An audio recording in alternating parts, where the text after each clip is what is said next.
Which book shall Miss Cat read? Miss Cat read, Miss Cat read. Which book shall Miss Cat read? I wonder, what's the book?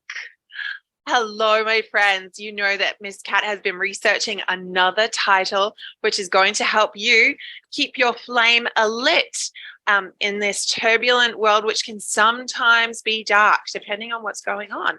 And if you have the skills to relight the candle of your heart, you will be able to help yourself and others feel calm and confident in this world. So let's jump in. I'm going to screen share. Beautiful book. We are reading today, Porter Earns a Quarter by Nicholeen Peck.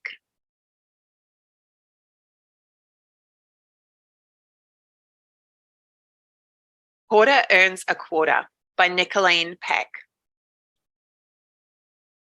Breakfast is ready, Mother said.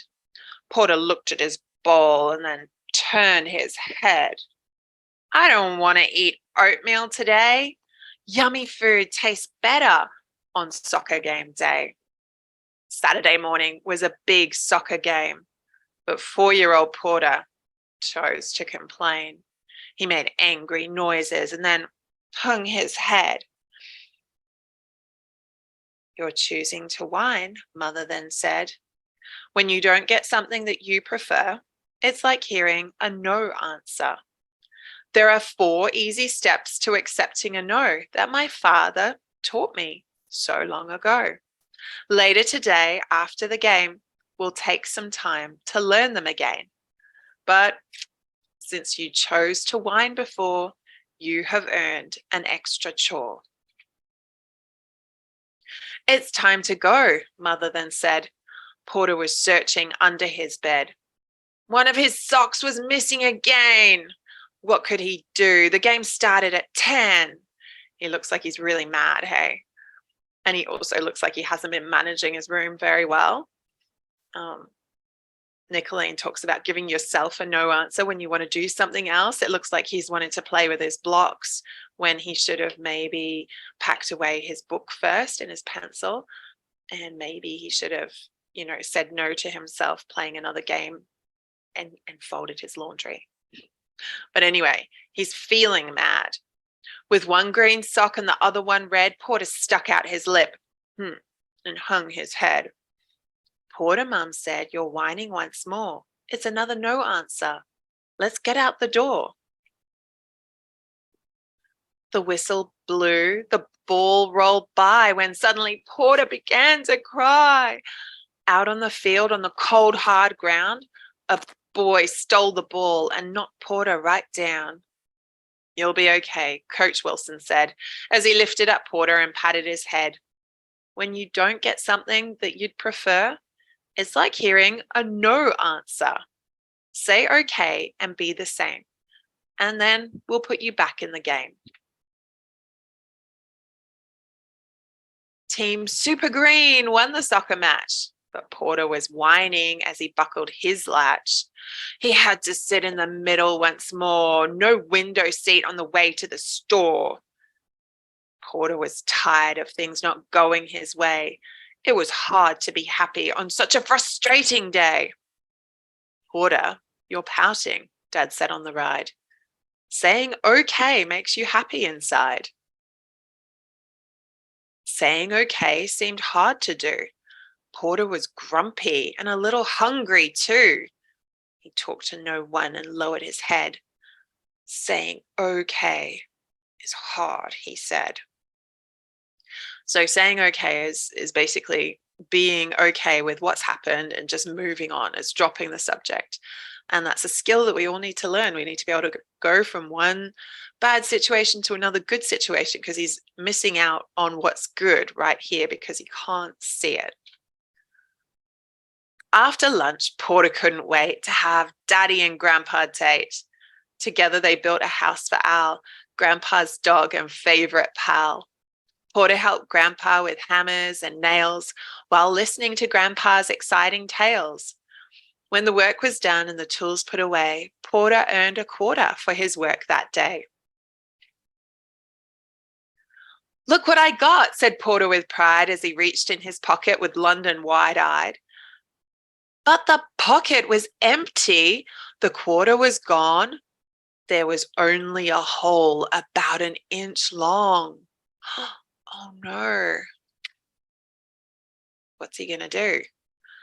Porter stomped and he hung his head, then screamed for Mom and ran to his bed.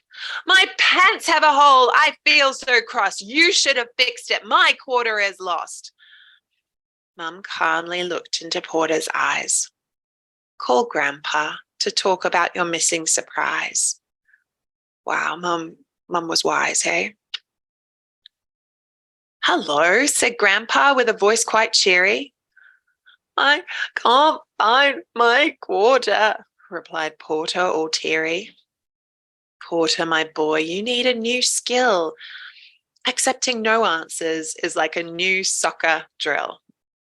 Once you practice it a time or two, when trouble comes, you'll know what to do. When you don't get something that you prefer, it's like hearing a no answer. Here are the 4 easy steps to do. You'll learn them quick, even though they're new. Look at the person with a calm face, voice, and body. Say, okay, or ask to disagree appropriately. Then comes the hardest part to remember to do.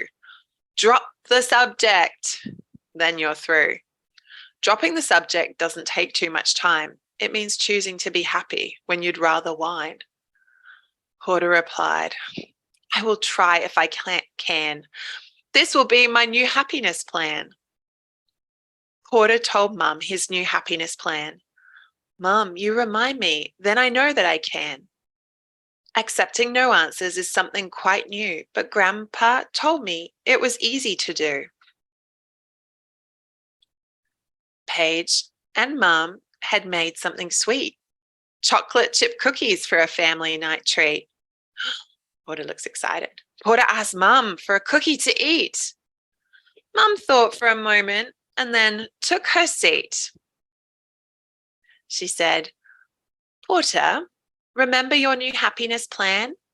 I'm going to give you a no answer. I know that you can. Look at the person with calm voice, face, and body. Say okay or disagree appropriately. And then comes the hardest part to remember to do. Drop the subject. Then you're through. No, Porter, you can't have any cookies to eat. They were made for our special family night treat. With hands in his pocket, Porter fought for control. Then his fingers found that rather big hole. He thought of Grandpa and looked right at Mum. Then he took a deep breath and chose to be calm. Okay, said Porter with a calm, clear voice. Then he smiled and stopped talking, proud of his choice. Porter, you did it. You chose to be calm. Your new plan worked. Now give me some palm. Mum hugged Porter and he felt so light. Then Porter knew he'd chosen what was right. So even though he'd felt like having a cookie, and in the past he would have been upset, he chose to be like, okay, you didn't make cookies for me for right now, but I can have them later. It looks like they're going now. Dad said, hurry, it's time to go. If we don't leave now, we'll miss the show. Quinn got in the car and saw something shiny right on the seat. It looked like some money. Did he want to keep it for himself? Or did he give himself a no answer? Let's see. Porter, said Quinn with a grin on his face. I found your quarter. It was right on your place. Oh, thank you, said Porter, who now felt so glad. I didn't think we'd find it when I got so mad. On the way to the movie with his quarter in hand, Porter had never felt so grand. He found the money he'd earned that day, and what's more, he'd learned to say okay. Now when no answers come, for they always will, 4-year-old Porter will use his new skill. His happiness plan was not just for that day. It would always help Porter to choose the right way. Now, isn't that great? Porter knew that he could accept a no answer and he was happy. So if you want to remember to be happy too, remember when things are outside of your control, if you've done everything you can and the answer is still no, you can just calm yourself and be okay. And that is how, when you're calm, you can carry your flame of love and you can see what the next right thing is to do. So maybe you've missed out on something. What's the next right action? So that's it for today. Miss Cat loves you as always. If you're wanting to check out my workbook for mothers, it's www.cherishtheflame.com. The links are below. Please like and subscribe and share this with someone else who is intentionally raising their child to stand with their light shining bright in a turbulent world. This is Miss Cat signing out.